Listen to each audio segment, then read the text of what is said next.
Okay, well. Okay, thank you very much, Brenda. We will start now.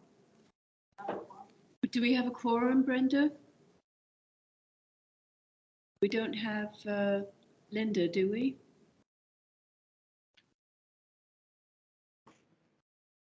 Yeah, I think we might be short. I will check with Linda. I know she was going to join. 1 second, please.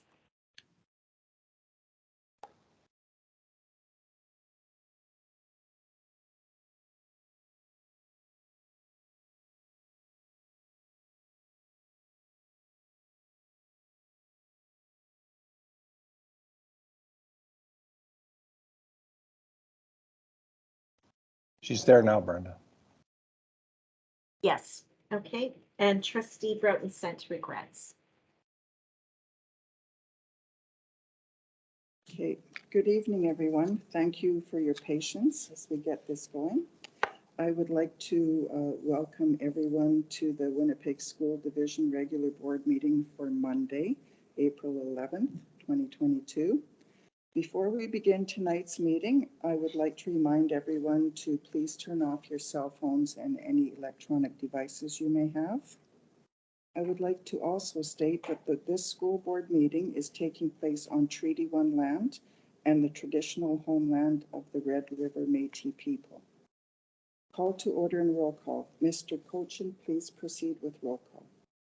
Roll call for the regular board meeting of Winnipeg School Division for April 11th, 2022. Trustee Adele. Here. Trustee Reed.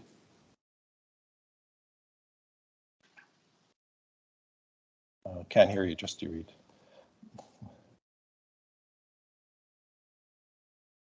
Trustee Dumont. Here. Trustee Szatkowski. Here. Trustee Chen. Here. Trustee Broughton.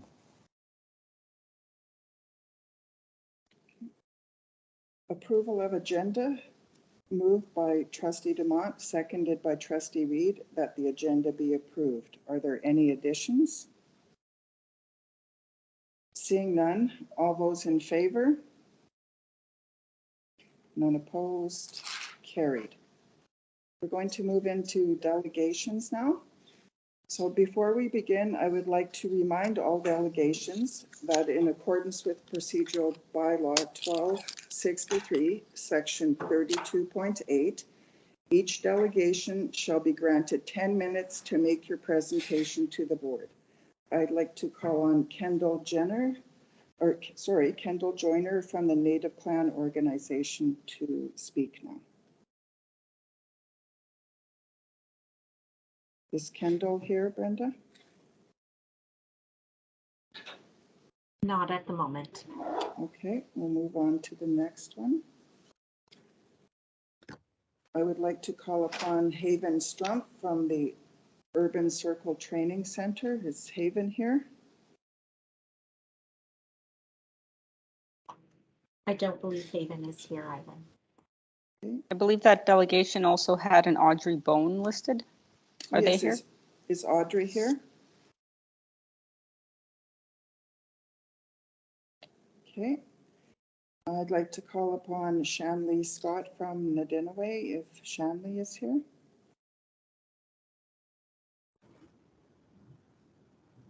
I am.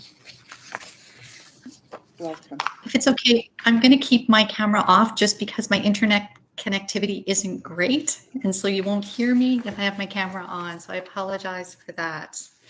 Okay, thank you. I just want to thank you for allowing me the opportunity to attend your meeting today. I wanted to provide a little bit of background information. As mentioned, I'm Shanley Scott. I'm the Executive Director of Nadinaway. That's the short version. The hard version is Nadinaway Maganog Endawad, which is an Ojibwe name, which loosely translated means my relative's house. Nadinaway is a charitable, nonprofit, community-based organization that was established way back in 1993 and was incorporated the following year. It was in response to a well-documented need for culturally appropriate resources for the growing number of Winnipeg's Indigenous children and youth facing housing insecurity. The publicity given to the Krantz case in 1990 brought to light the criminal exploitation of vulnerable Indigenous females as young as 11 years of age. Krantz pleaded guilty to 16 counts of sexual assault after 120 videotapes representing over 700 hours of footage was discovered in his residence.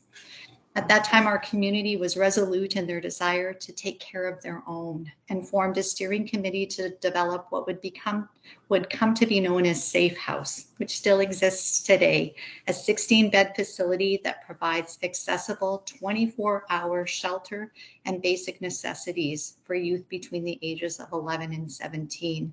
And since then, Nidinaway has evolved to a multi-program service delivery organization with several locations in the North End, including Tina's Safe Haven, which you may all recognize, named after Tina Fontaine, whose life was tragically taken in August of 2014. And we'll know from the story of Tina that among the services that kind of failed her was education. So one of the things that we've done in memory of Tina is provide after-school supports to our youth.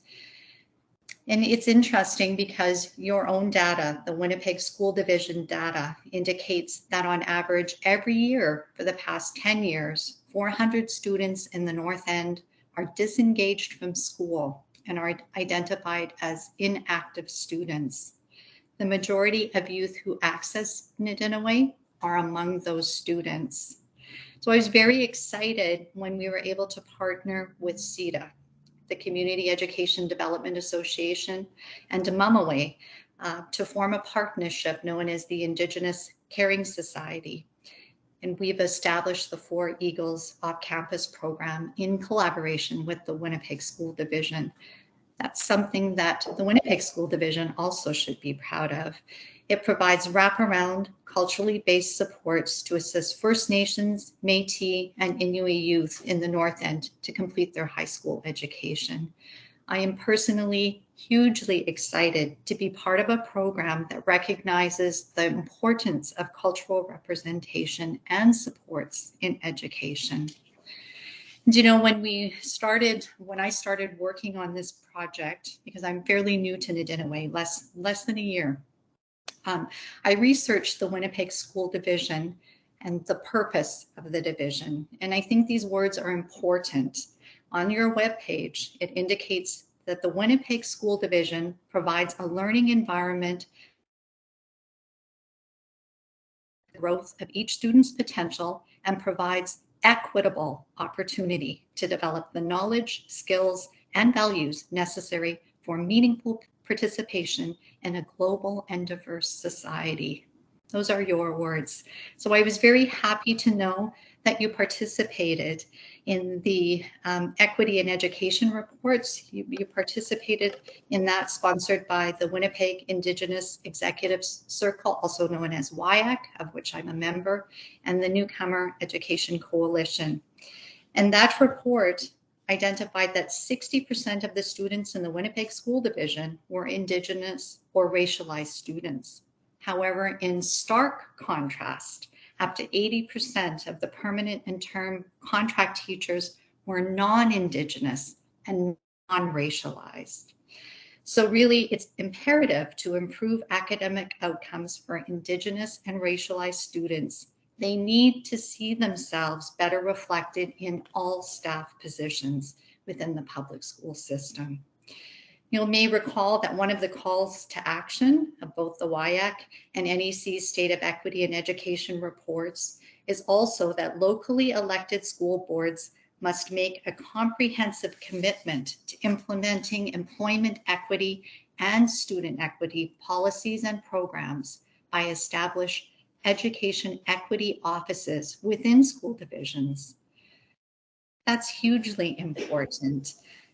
That would include school divisions developing and implementing employment equity initiatives, including an independent equity audit, independent employment review systems, employment equity policy and plan, workforce self-identification census, and annual employment equity report accessible to the public.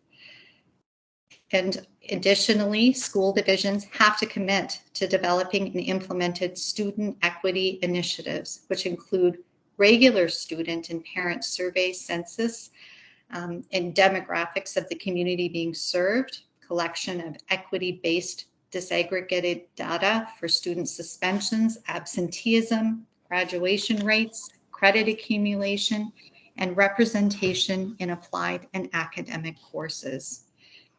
Additionally, it's imperative that the community has a voice in designing the Education Equity Office. I was very happy that the Winnipeg School Division at your December 6, 2021 school board meeting passed motions to establish an Education Equity Advisory Council comprised of trustees, administration, and community members, as well as to establish terms of reference for the council that would improve academic outcomes for all students. Also that the council would formulate an action plan, including a proposed mandate, structure, transition plan, and budget for the purpose of creating an education equity office by August 1st, 2022. Those are really incredible things that you have done and are working on. It's my desire that those very important matters are followed through. We know that an Education Equity Office will support the development of equity-based curriculum, as well as professional development that's going to strengthen the capacity of the school division to address the diverse learning needs of students. And an equity audit is also critical. It's the process that will address education equity issues within the division. We know that there are blind spots or areas where you don't know what you don't know. So the audit will require active listening. It's about hearing from the community and organizations within the community to understand what really is needed. So in closing, I really would encourage the Winnipeg School Division to prioritize the establishment of an Education Equity Office to ensure that both student and employment equity are at the forefront of all decisions. And I would just like to close with a quote of Sitting Bull. It's my desire, he said it eloquently, let us put our minds together and see what life we can make for our children. We can't do this alone. This is a partnership, and we want to have a voice. Thank you. Thank you very much for your presentation, Shanley, to the Board of Trustees. A motion is not required to receive the presentations, but trustees, do you have any questions of Shanley, please?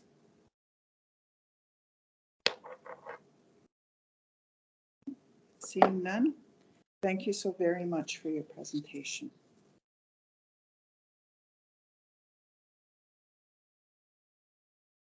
I'd like to call upon Ruben Garang from the Immigration Partnership Winnipeg. Is Ruben here?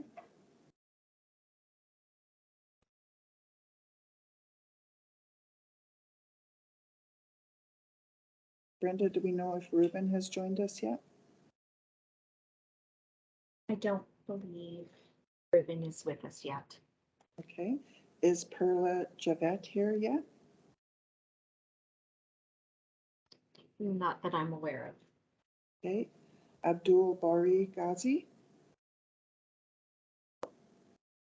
Yes, I am here. Okay, welcome. Yeah. So in the same spirit of before, you'll have 10 minutes to make a presentation to us, and then trustees may have questions at the end. Please go ahead. Thank you so much. Like you rightly said, my name is Abdul Bari Abdul Karim. I'm Operations Manager at NEED Center, that's Newcomers Employment and Education Development Services. NEED Center is a non-profit charitable organization that works and collaborates with various stakeholders in the city of Winnipeg to provide the necessary and accessible services and support to immigrants and refugee children and youth in their families to enhance their integration into the Canadian society. Some of our partners is Newcomer Education Coalition, which we have members representing, as well as Winnipeg School Division.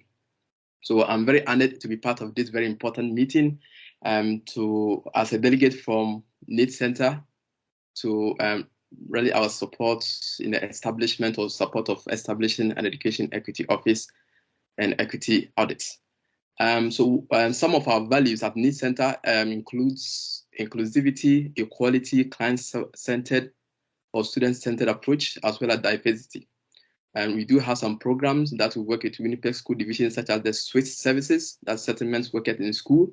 We also have after-school program for which we support children and youth with their homework help.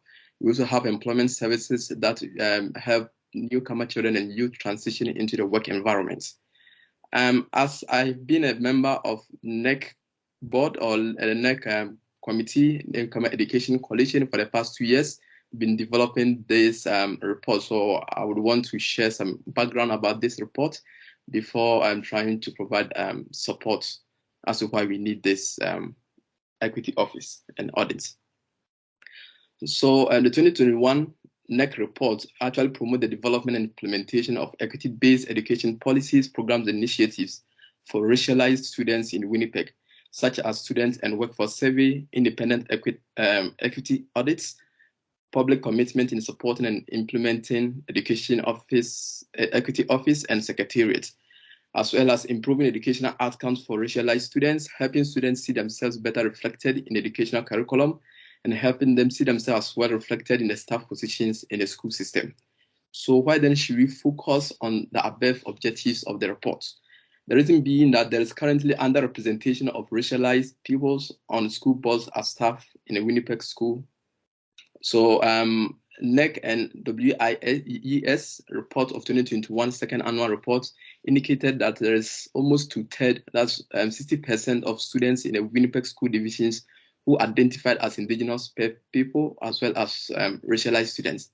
But unfortunate thing is that up to 80% of the permanent term contract teachers were non-Indigenous as well as non-racialized. There is also the need to address the deeply embedded systemic issues of racism and the need to engage in conversation that's listening to racialized community voices to better support racialized students. There is also the need to be transparent and accountable to the racialized community. As I mentioned earlier on, the school division is expected or encouraged to be committed to public transparency and accountability regarding equity-based reports, collection of data and policies. Locally elected school boards to make a comprehensive commitment to implement employment equity programs, including independent equity audits, independent employment system review, employment equity policy plan, workforce self-identification census, and annual employment equity report accessible to the public. To implement students' equity programs such as regular student and parent survey or census of racialized community demographics, collecting of equity-based disaggregated data for student suspensions, absenteeism, graduation rates, and credit accumulation.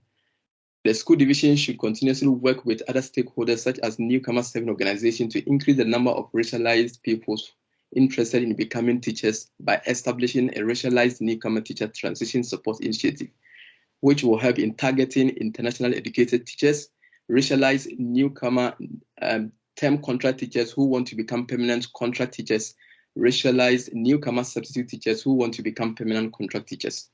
The school division should also adopt and encourage to adopt census decision-making rather than majority rule decision-making process for established designated seats on school board for racialized people to ensure that all voices are heard and included around the decision-making table. And also the term racialized individuals or groups should be used to replace the term visible minority for equity-based demographic data collection.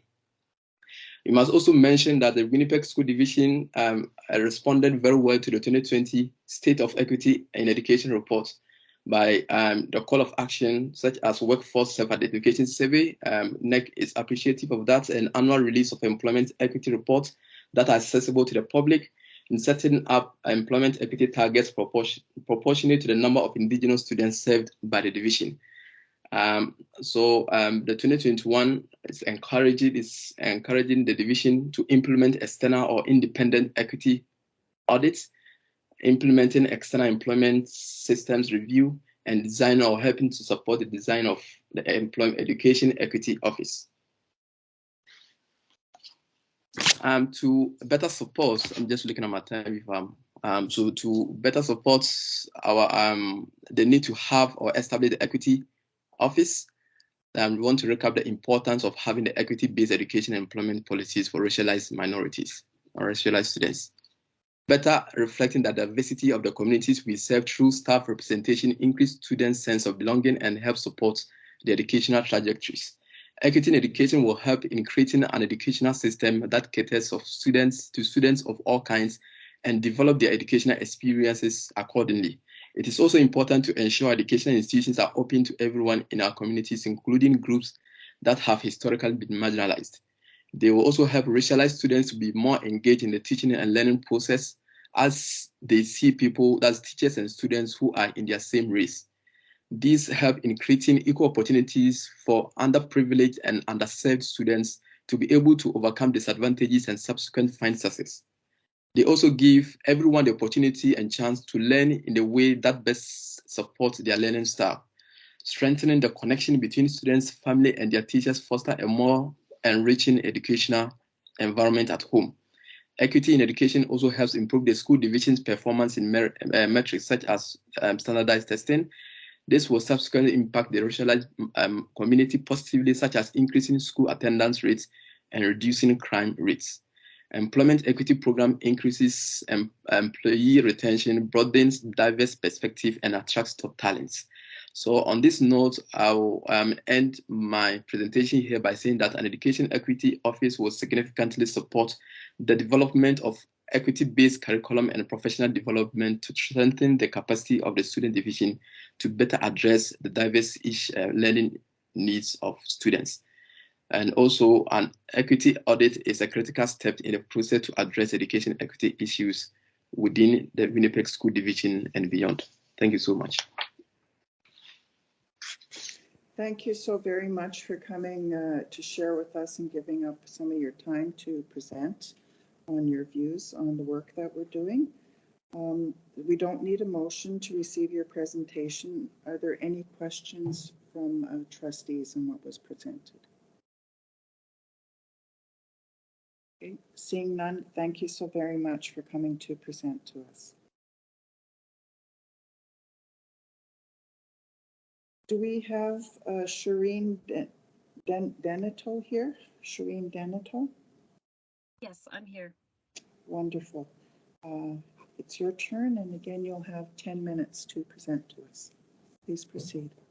Great. Thank you so much for allowing me to speak today. IRCOM, the Immigrant and Refugee Community Organization of Manitoba.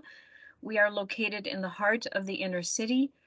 We have 2 residences. We provide safe, affordable, subsidized housing for newcomer families, and I'm the executive director there. So we serve 500 newcomers in our 2 buildings, 2/3 of whom are children and youth.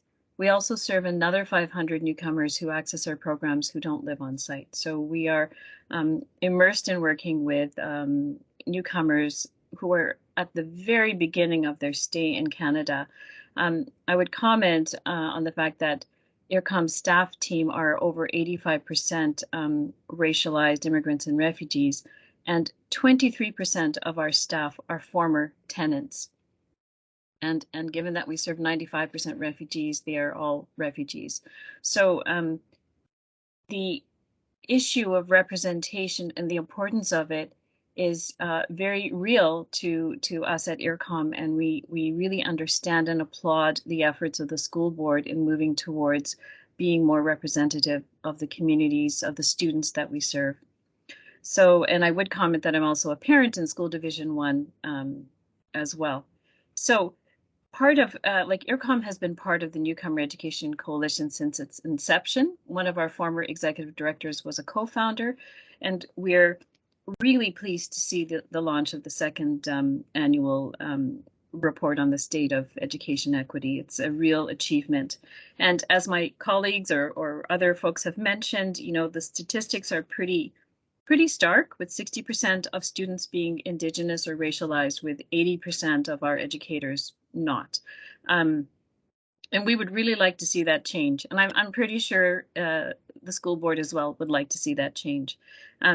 In Canada, diversity is only going to grow. Racial diversity is only going to grow. We have immigration targets that are unprecedented.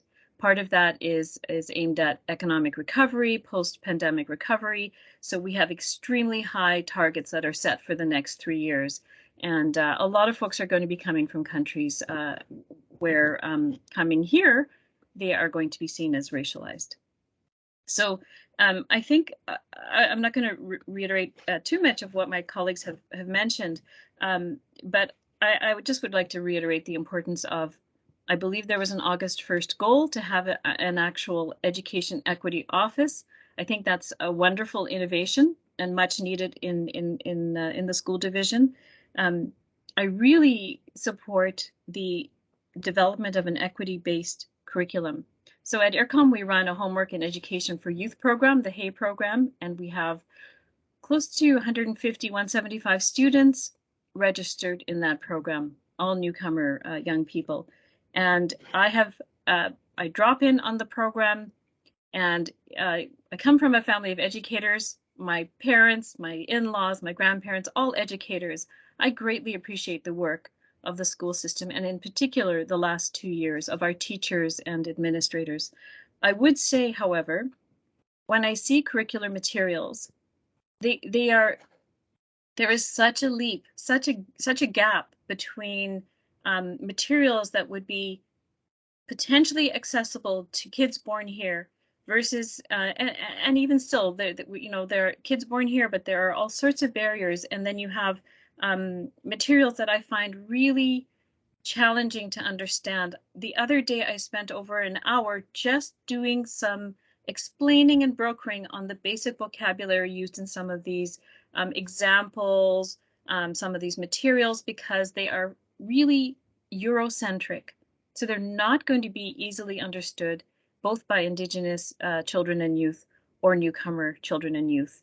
And it literally doubles the time that we need to spend with the kids. And if we can change the level of representation in the school division, I believe our materials, our responses, our pedagogical approaches are all going to change when we have an enhanced understanding of diversity and inclusion. So I really do support the development of an equity-based curriculum, which I think is going to come through the setting and achieving targets for representation. So in my experience, data drives that process. So again, I applaud the school division for considering some of these approaches. An equity audit will provide the data that is needed to understand if we are moving forward, in what areas and in what ways, at what levels of the school system are we making change, where are the barriers, and where do we want to get in terms of representation. So I do think that we're doing this right now in the settlement sector, which is highly representative of the communities we serve, but not at all levels of our organizations. So we just did a system-wide audit of people's racial and ethnic backgrounds in our settlement sector. And I do think it's something worth doing in the school division as well, because as I said, data drives change. I'll just end with that. I think kids seeing role models that they can look up to is going to fundamentally change educational outcomes, school retention outcomes for kids. It's going to change the curriculum. It's going to produce trauma-informed approaches, which I know many teachers are using wonderful techniques with students. It's just going to build that strength that the school division has, so that kids are really well understood in terms of the contexts and the challenges that they may have faced. And I would really continue to encourage open dialogue with community. Community engagement makes what you do moving forward informed, pertinent, and effective. So I think I'll end there, and I really thank you for your time and for considering some of the points that myself and my colleagues before me have shared. Thank you. I want to thank you very much, Shireen, for taking time out of your evening and for putting some together to come and share with us. We don't need any motion to receive the information. Trustees, do you have any questions of the presenter? I have a question. I've been listening to what everyone's saying. I hear the passion with everyone, and I know everyone wants to move forward, as does the board. My suspicion is that we're in this for the long term. Like, what are your thoughts on that? I don't, like, do you think this is going to be something we're going to have to work on for quite a while, and we're not going to have a quick turnaround, or what are your thoughts?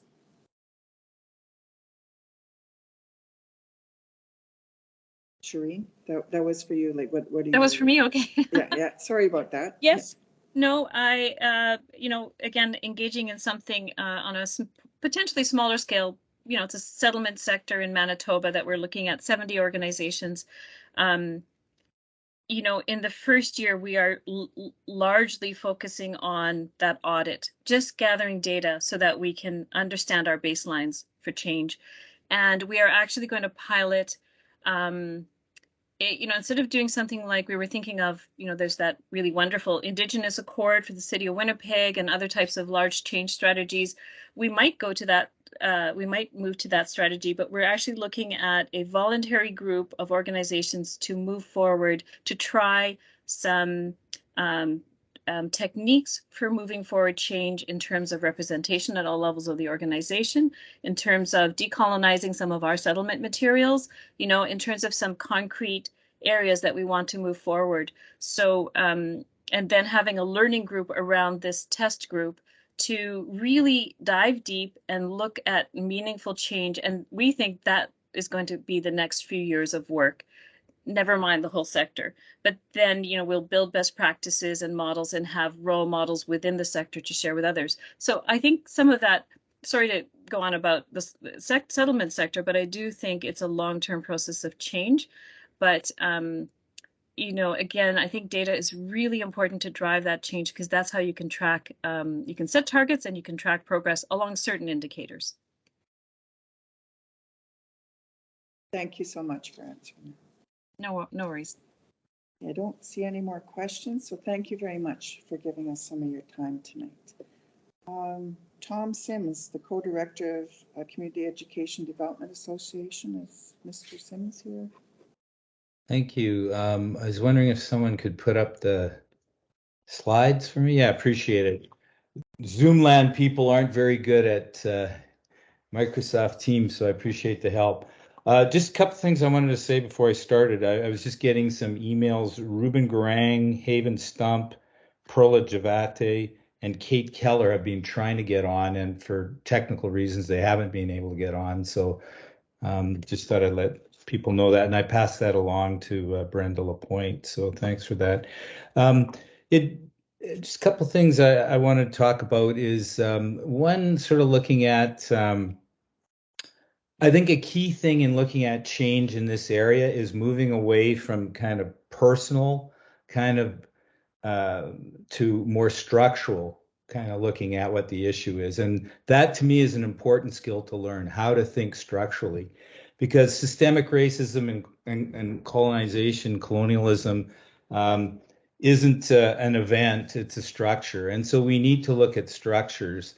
And to me, the other thing about looking at structures is people have good intentions, and it isn't about people's good intentions.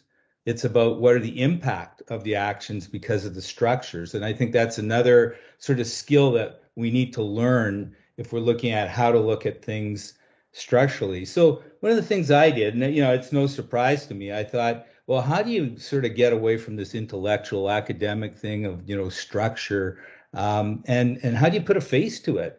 So I actually started thinking about, well, who are the leadership faces of public education in Manitoba, and with a particular relationship with the city of Winnipeg.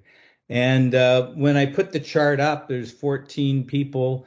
The chart is pretty clear, and it's not about like intentions or anything else. It's looking at structure. They're all white people. They're all white people in leadership roles. And that's a structural issue. Those are things that we need to work on. And it is no comment on the individuals. All, individuals, good intentions, they're doing good things. But unless we look at some of these structural issues, look at the barriers, look at the ways we can sort of shift those kind of structures, we're not going to have the voices of Indigenous peoples and racialized peoples around the table to weigh in on important decisions. So to me, that was a kind of concrete example of structure. The other one, with the state of, yeah, thanks. We can go to the next slide. Thank you. The other one, and people have talked about it because I think people are looking at the state of equity and education reports that are out, and the most recent one just came out in March. The data shows for the Winnipeg School Division, and I do want to make a comment here about the leadership role the Winnipeg School Division plays. And I really appreciate the ongoing leadership role it wants to play, so that there is data to talk about only in the Winnipeg School Division, because the Winnipeg School Division is a leader in that area. And so that, that needs to be, that history and that present work needs to be really, acknowledged and praised. So we have Winnipeg School Division data because you're the only division that has it right now. So in the report, over 60% of the students are Indigenous or racialized, and if we could go to the next bullet, and up to 80% of the permanent and term contract teachers are non-Indigenous and non-racialized. Now, you'll find this kind of structure probably in every inner city school district in North America. This isn't unique to the Winnipeg School Division. It's a structural issue that we need to look at. So once again, if we can just go to the next bullet that's on there, that this is a structure, it's not an event, and that we need to work at looking at addressing those barriers. And that, once again, it isn't about, people's intentions. It's about what's the impact of that kind of structure? And sometimes I kind of use this kind of absurd example to illustrate it. Like, if the people of Steinbach, who are mainly Mennonites, saw that it was mainly Indigenous and racialized people that were on the school boards, that were in the police force, who were the teachers and all that, the Mennonite community would say, hey, there's something wrong with this picture, right? And so that, this is the same kind of dynamic in the city of Winnipeg, that really, and I don't like, this term, but I'm just going to use it to illustrate the point. The visible minority students in the Winnipeg School Division are white students. That's the reality, and that's the structure. And so those are some of the structures that we need to be working on. And so I think, that's why I think issues like equity offices and equity audits are important. If we could go to the next slide. Enid Lee talks about, who's an anti-racist educator that's done work in the Winnipeg School Division for a number of years, talks about the community imperative, that community voices matter. And when she was working in the North York Equity Office prior to the Ontario government amalgamating all the school divisions, it was really a coalition, she said, of about 60 community organizations that pressed for an equity office. It was the community imperative that she talked about. And it was actually, she uses this term, community imperative, is because the chief superintendent of the school division said, we have this office in a large part because of the community imperative, and that we need to uphold what we have in writing based on those kind of issues and changes that were made. So, I think that community and working with school divisions is important in all this. And I wanted to bring in this quote, Audre Lorde, a famous Black feminist, that talked about the master's tools will never dismantle the master's house. And I think that's why the role of community is important. And it's not, again, about intentions. It's about impact. It's about structural things that, unless there's a partnership of community and school division working together on this, we're never going to get to where people want to go. So I always feel like that's, a powerful quote and food for thought that helps drive things. If we could go to the next slide then. So we've been trying to sort of put images out, like what are easy images to look at of what would be an equity office. So you've seen this before. These are the elements that, we've seen from other places and, how to move forward around an equity office. And I guess the other thing I see about an equity office is that things are just not going to happen without leadership. We need infrastructure. We need equity infrastructure to drive things. And there's very important points that are being made that it just can't be the equity offices or that infrastructure that is seen to be doing all the work or all the responsibility. I think we can get into not an either or thing, but an and thing. You need an equity office for leadership to drive and have that infrastructure, and the whole school district needs to take ownership for engaging in equity. I don't think it's an either or thing. I think it's an and thing. You need the infrastructure, you need the leadership to drive things. And we see that with the city of Winnipeg. They've recently set up an equity office.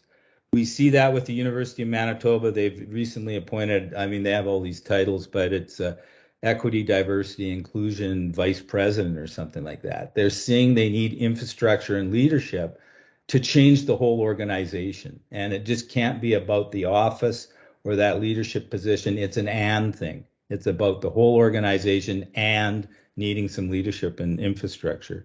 And so, those are some of the pieces. I'm not going to go over them in detail. We've talked them before. I mean, there's been conversations about equity-based curriculum in previous, presenters.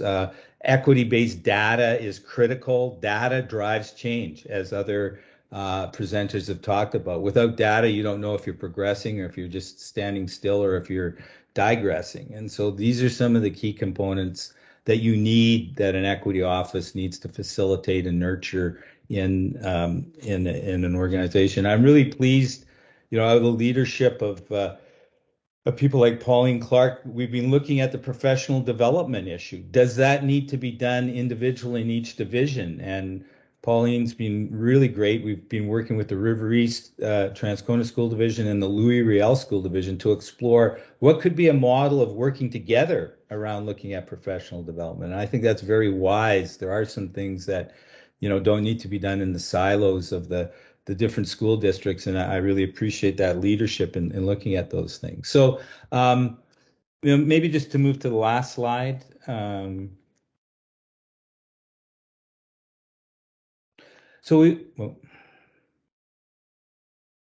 We've also been trying to look at, well, what does an education equity secretariat, what's the role of provincial government?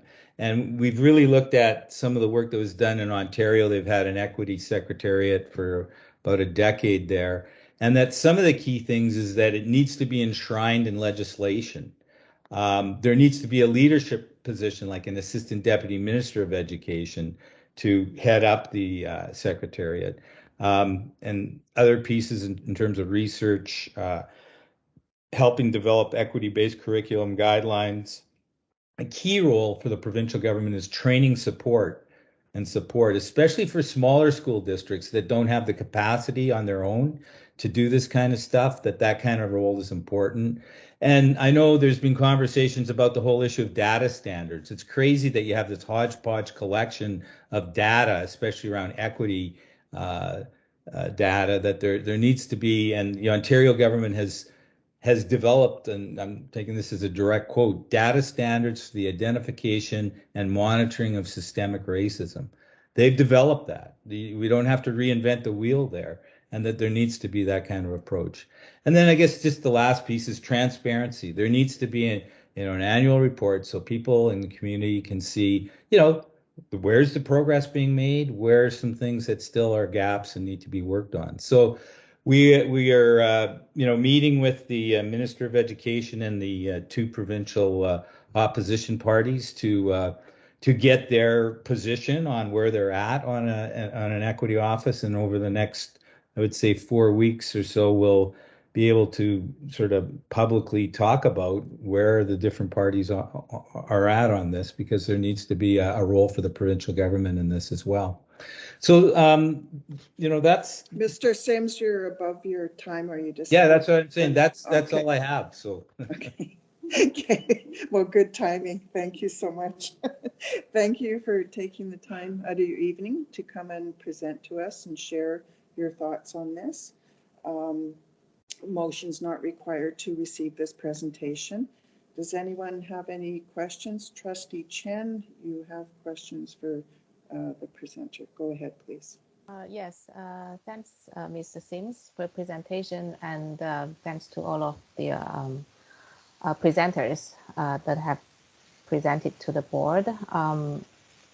Mr. Sims, you may be aware that the Winnipeg School Division has established a newcomer education committee, specifically in response of the state of equity report for newcomer students. And also later on tonight's agenda would you see the proposed education equity advisory committee terms of reference.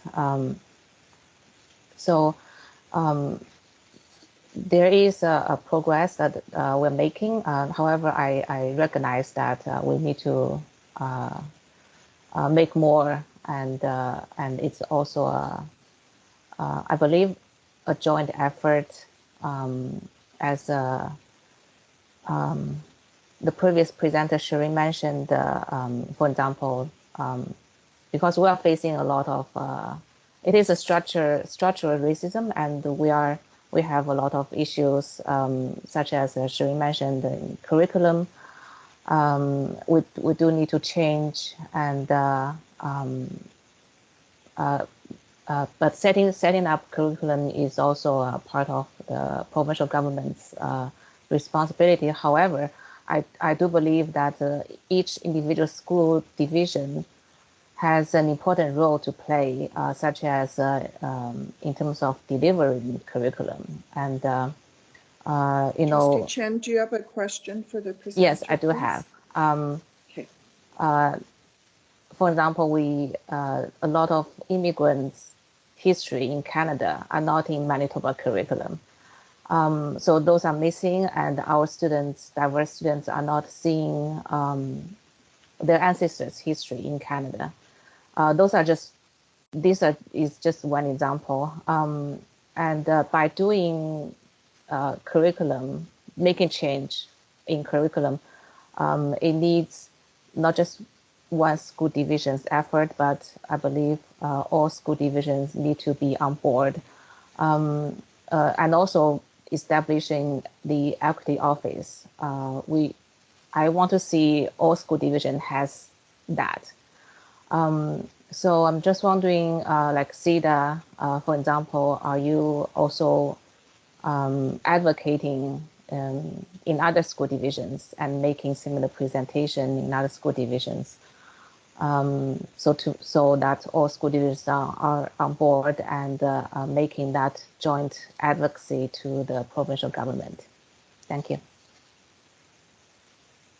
yeah, and just I see I'm freezing up. It looks weird as I'm talking, but I guess I would say CEDA works with the community, isn't CEDA? We work with a whole range of community groups to work on these things. And definitely it's looking at, all school divisions need to be looking at these things. One of the projects that we're working on around Indigenous teacher education strategy is all 6 school divisions are coming together to look at sort of how they could play a role in looking at something like that. And I think things like the internationally educated teacher transition center would be an important thing for all school divisions and faculties of education to look at. So, yeah, looking at the approach of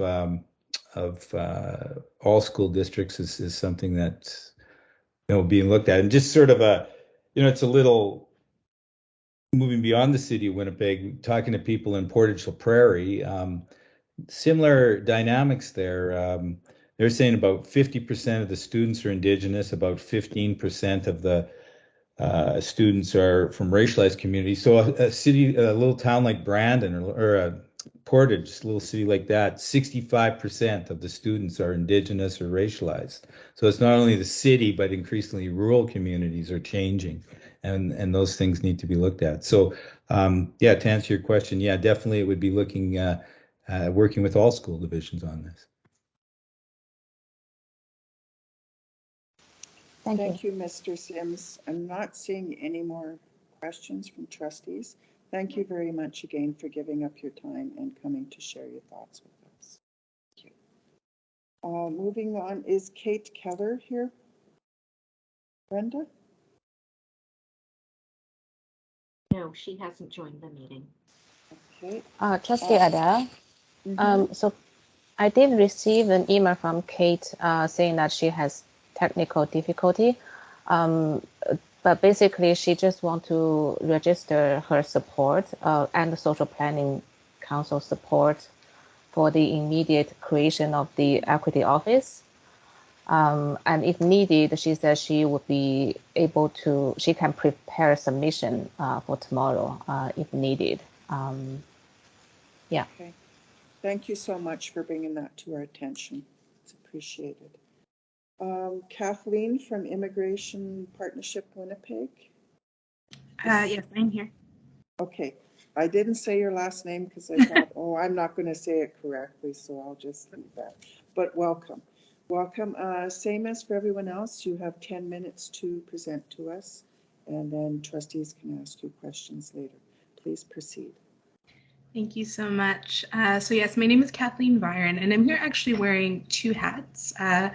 I'll be presenting on behalf of the Newcomer Education Coalition. So I chair that coalition, which I'm just going to read through our vision and what we operate under is to create more welcoming, inclusive, and equitable schools where all students are respected and have the opportunity to flourish and achieve their social and educational goals in a culturally proficient, safe, and supportive environment.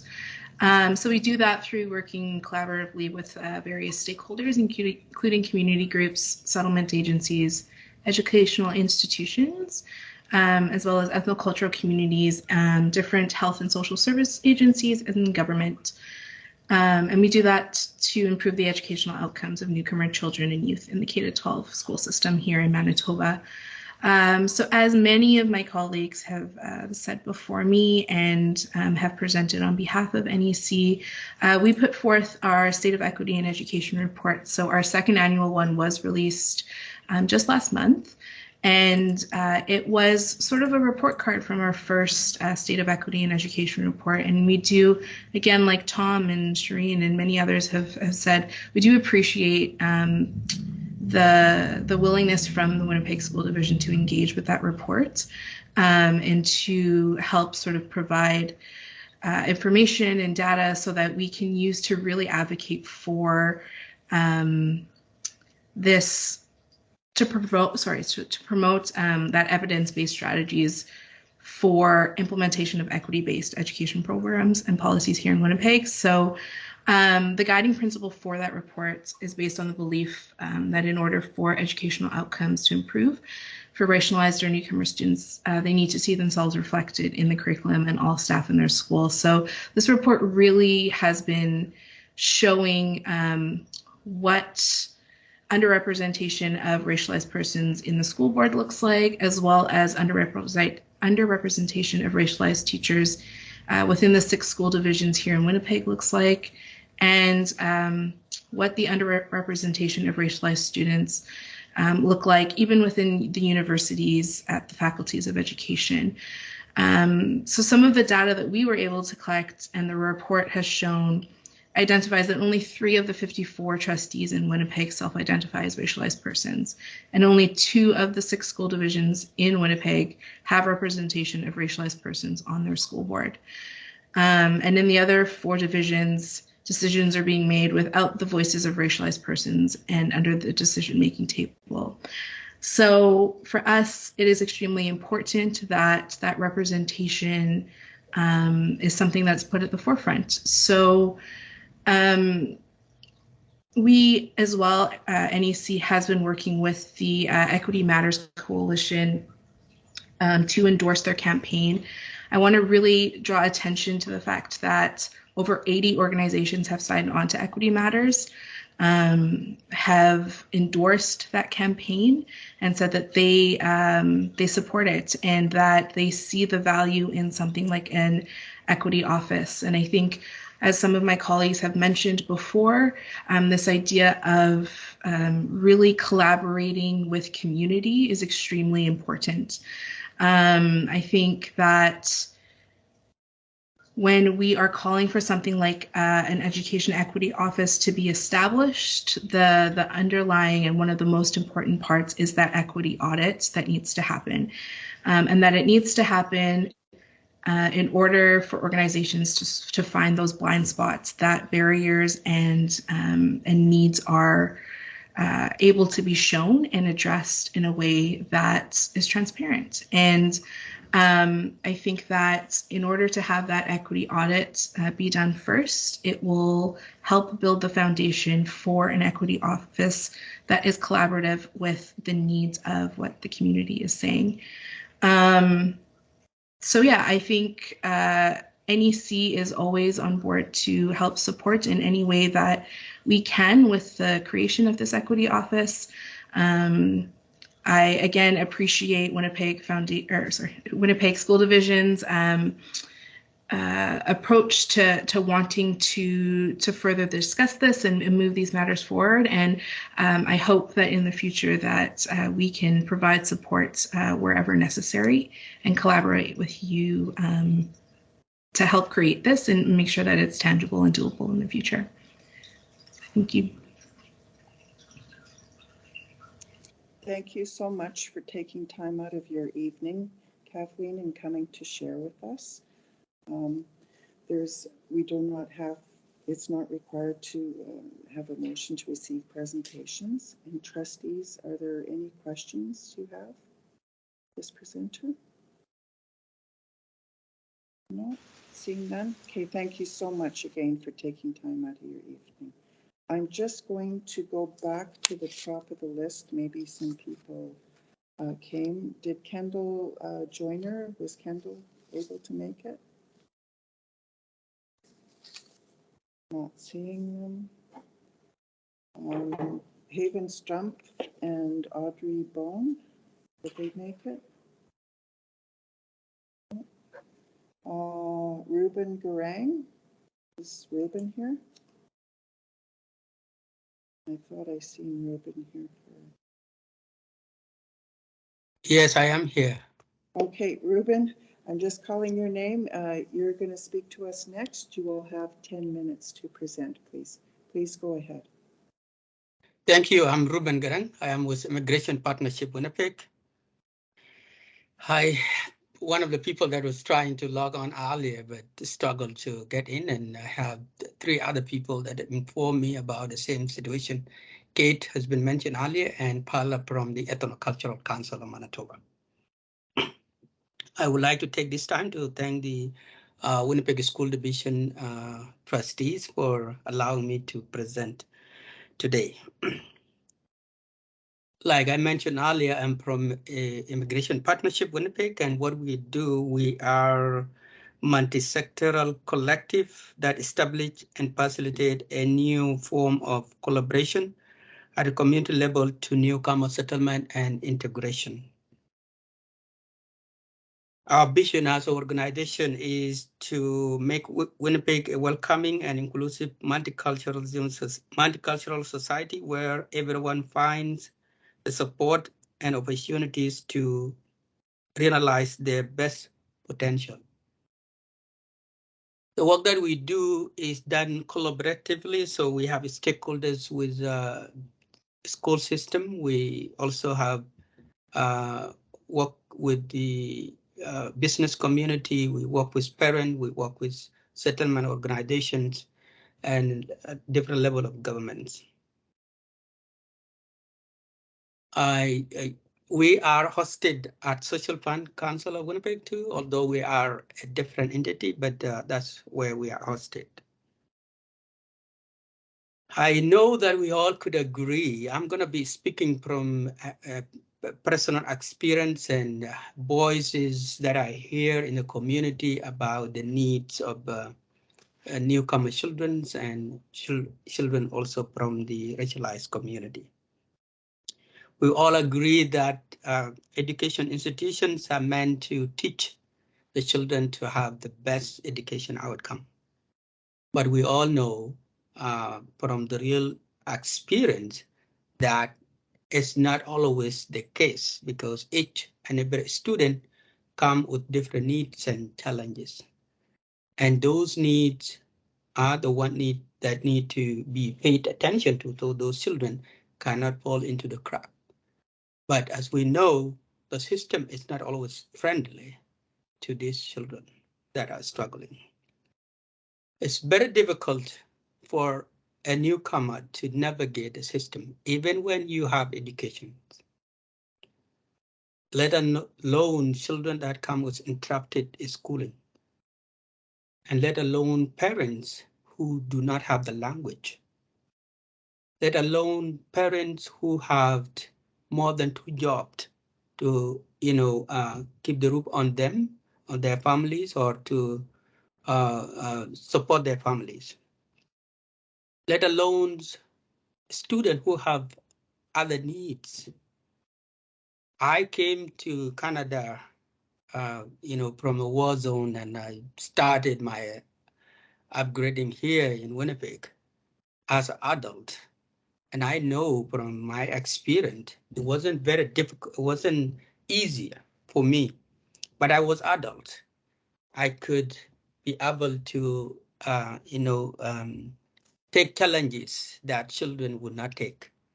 I know at some situation I face racism, but I know at the back of my mind that I don't want to deal with it. I wanted to focus on my education. I could observe that because I was adult. It's not easy for young children. It's not easy for kids. And it's not also easy for parents who do not have the language. So when we heard the news about Winnipeg school divisions wanting to create the equity office, education equity office, we felt good about it. And when I say we, it's me from the organizations that I work with, is we as the people from the racialized community, is we as newcomer who have children in the school system. It is a welcoming news to hear about that, because we know when there is an office established, it will attend to the needs of these children that are not attended to. It will better the system to make it welcoming and inclusive for children and newcomer students, for them to succeed. Often when people talk about the needs of the newcomer or a racialized community, or let's say, for example, indigenous community that is dealing with burden of colonizations, systems sometimes feel like it is a burden for them. But for me, I do believe that a welcoming system, an equitable system, an inclusive system is good for everyone. It's not just only good for the newcomers, not only good for racialized community or indigenous people. It is good for everyone. It's good for the system, it's good for the society. So the news about establishing equity office is a welcoming news from the standpoint of the community, and we wanted to see implemented. We wanted also see implemented with the allocations of the resources that it needs for it to carry out its desired actions. Often in a society, in our society today, we all know that it's easier for any system to choose these words: equity, diversity, equality. And people go to the extent of even creating the offices for those to be realized, but without resources. And when you don't allocate resources, then you know, those offices could be there, but they will not achieve what they intended to achieve. So in short, I would like to see an office, an equity office that have an independent auditor that would also evaluate and provide us with information that we need so that the function or effectiveness of the office could be determined. We would like also to see an equity office that is supported or created with the contribution from the community, but a system, an office that also involve the community in a meaningful way. Often we have places where people, a system where people are told that you are involved in the system, but you never had any opportunity to participate in decision making. Those tokenism sometimes undermine the efforts of the collective society. So we want to see a meaningful engagement, a full participation of the stakeholders that need to contribute to the effectiveness of the education system so that children that are struggling would achieve a better education outcome. And that will be good, not only for those children, but for the society as a whole. And if Winnipeg School Division establish this equity office has been proposed in August, it will be a good thing, not just only for our divisions, but also for the entire province, and other jurisdictions could also learn from. So I'm gonna end there, and I would like to also say thank you for proposing that, and thank you for accepting to work on it. Thank you. Thank you very much for being patient with us and giving up your time this evening to come and share with us. A motion is not required to receive presentations. Trustees, is there any questions of the presenter? Seeing none, I want to thank you so much for taking your time and coming to speak to us tonight. So I'm just going to ask again, is Perla Javette here? No, Paula is not going to come. She's sick. Okay. And Marilyn Bartlett? Is Marilyn here? Yes, I'm here. Hi, Marilyn. Hi. The same thing, you'll have 10 minutes to present to us, and there may be questions at the end. Please proceed. Thank you very much for allowing me to present. My name is Marilyn Bartlett. I'm Executive Director for the Center for Aboriginal Human Resource Development, or CARD. CARD is a not-for-profit organization. It was established in 1974 by the federal government, along with similar services for women and youth. These were groups that mainstream services weren't reaching. CARD evolved to be more than an employment agency, providing literacy, education, post-secondary training, employment, and support services such as student housing and childcare wraparound services. Nigunan College of Applied Technology is CARD's post-secondary training division.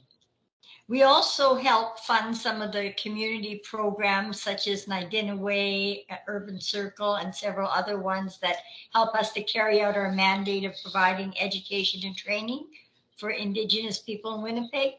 Many of CARD's students have children attending schools within the Winnipeg School Division. And many of CARD's clients that require further education to enter training or employment receive their education from the Winnipeg School Division.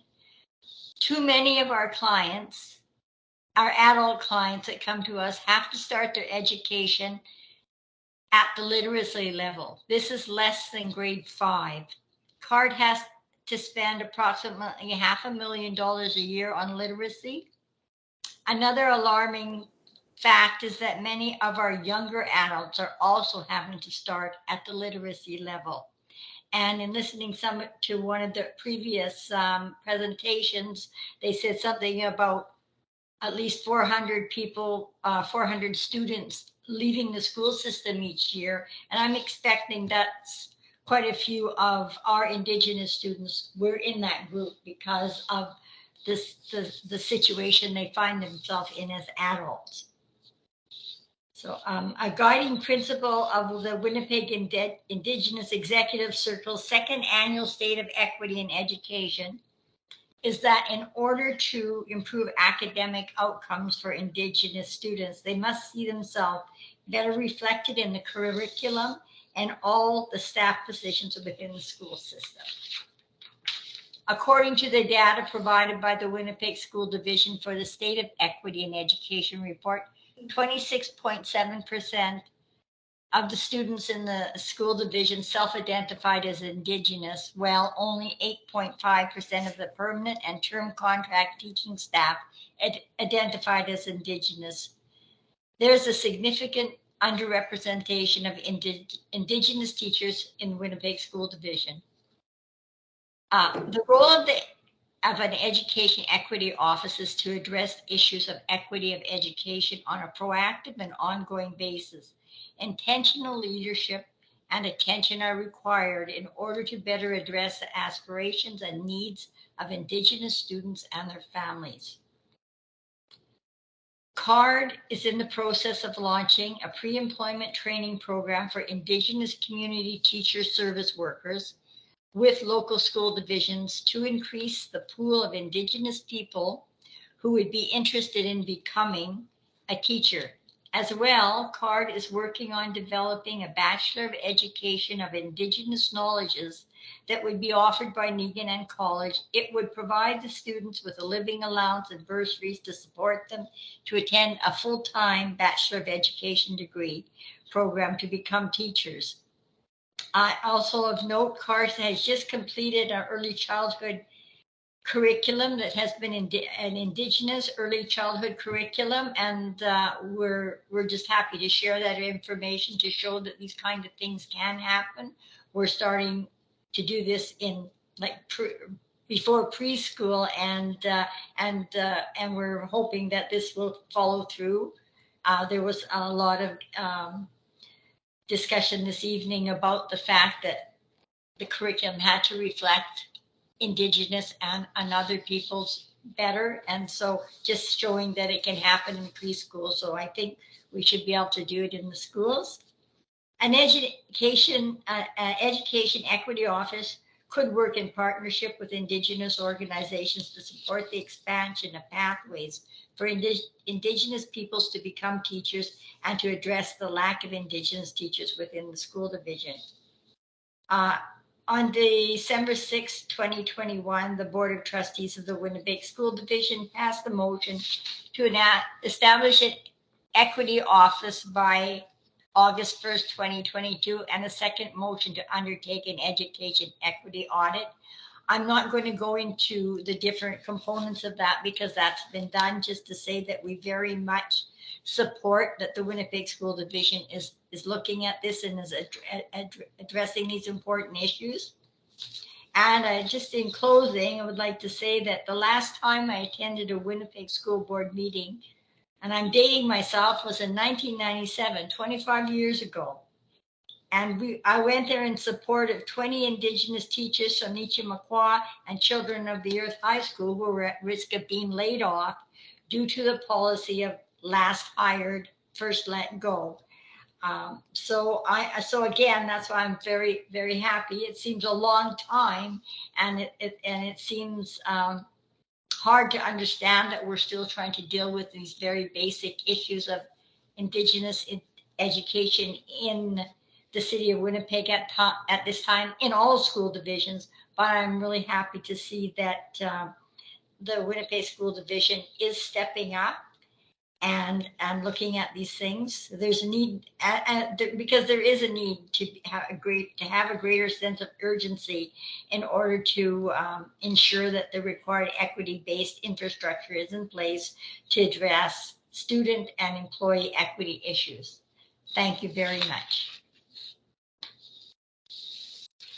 Thank you so much, Marlene, for taking the time and being patient with us and taking the time to come and present to us.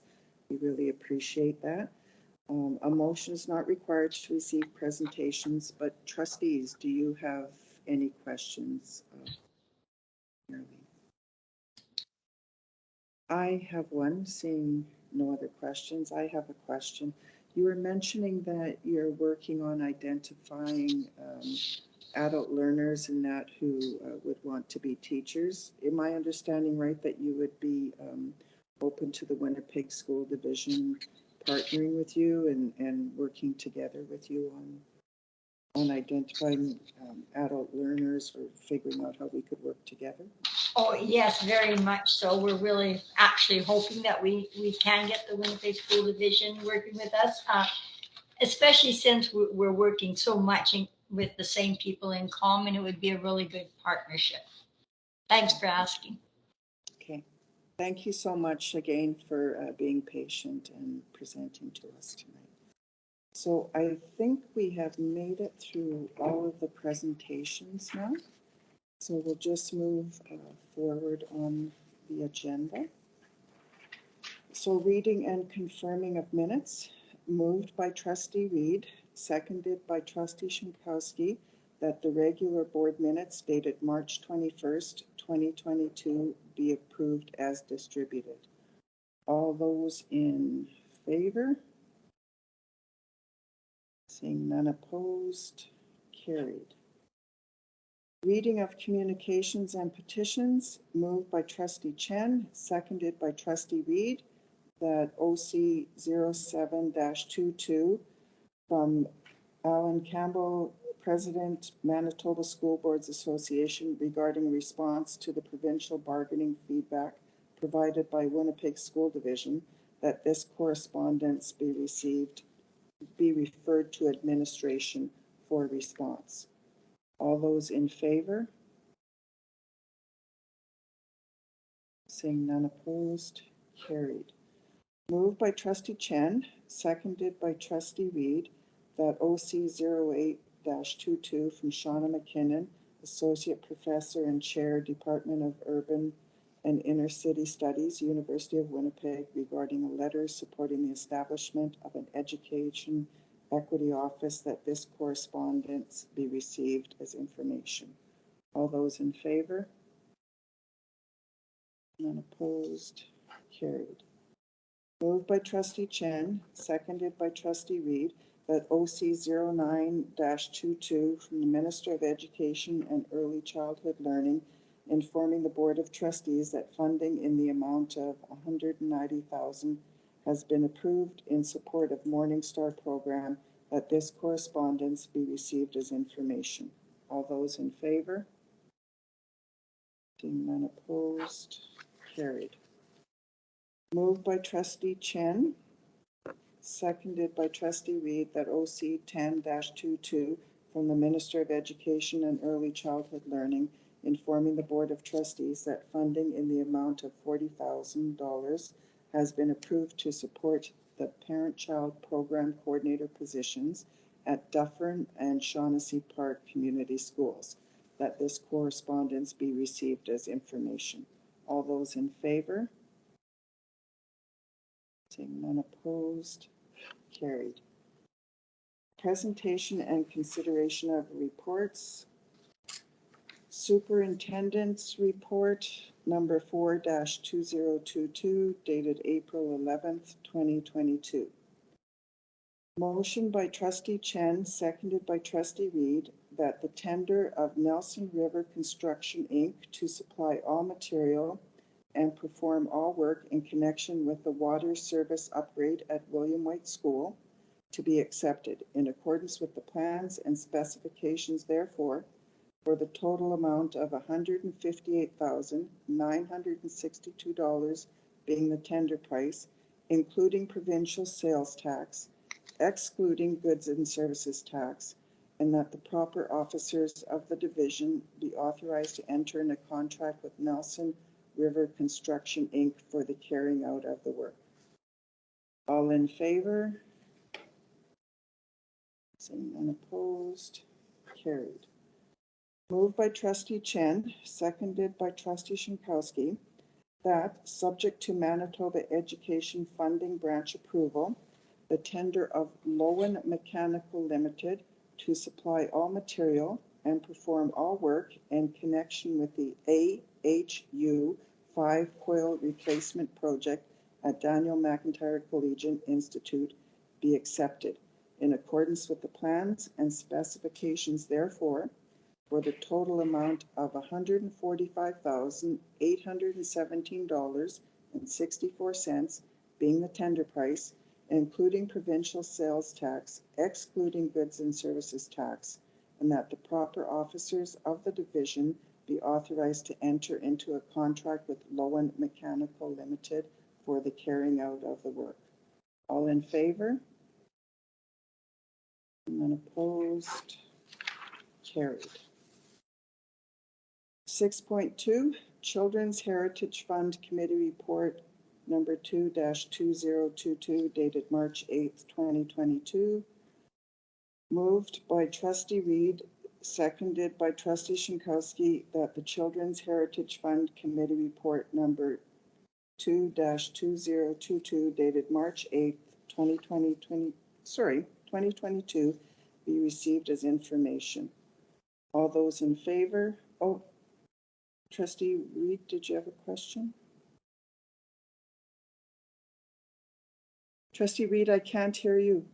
There's something going on. Can you hear me now?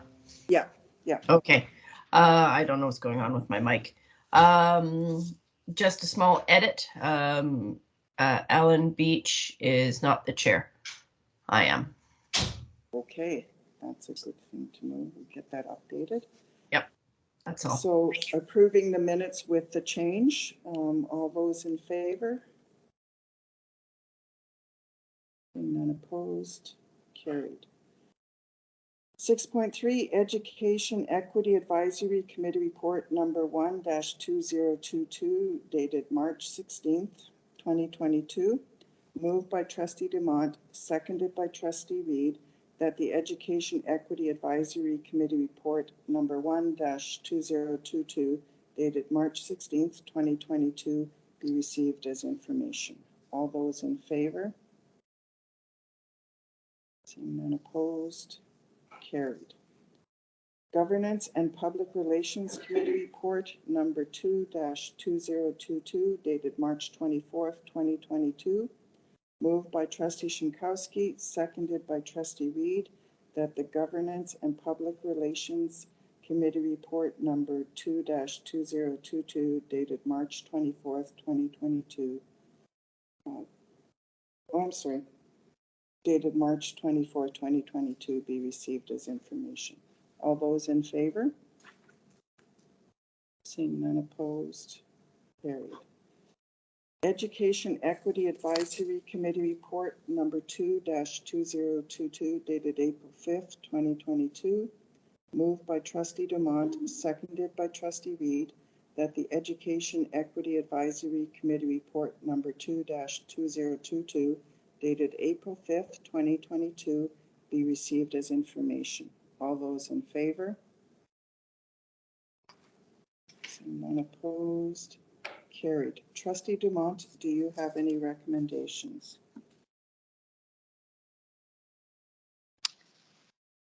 Yes, the committee recommends, and I so move, that the terms of reference for the Education Equity Advisory Committee be approved.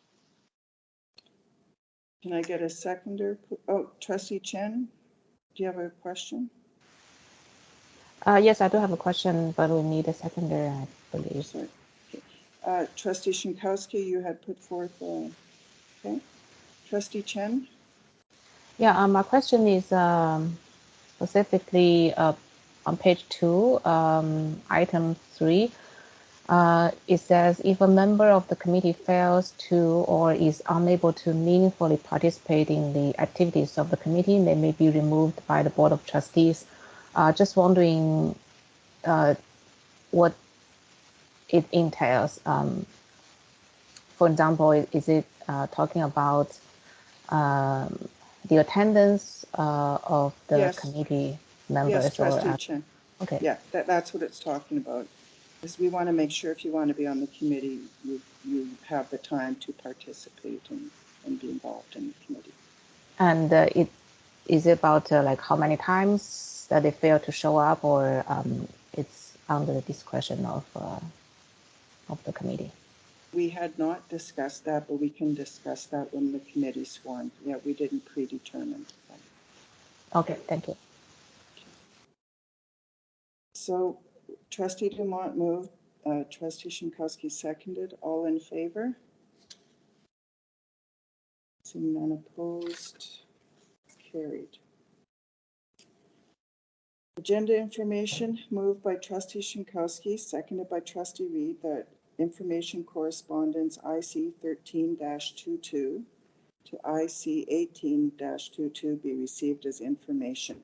Is there any discussion on this? Seeing none, all those in favor? None opposed, carried. 7.2, that the Superintendent's Information Report number 4-2022 be received as information. Is there any discussion on this? Seeing none, all those in favor? None opposed, carried. Number 8, business matters as defined in Rule 44.7. Moved by Trustee Reed, seconded by Trustee Dumont, that the board move into business matters as defined in Rule 44.7, carried.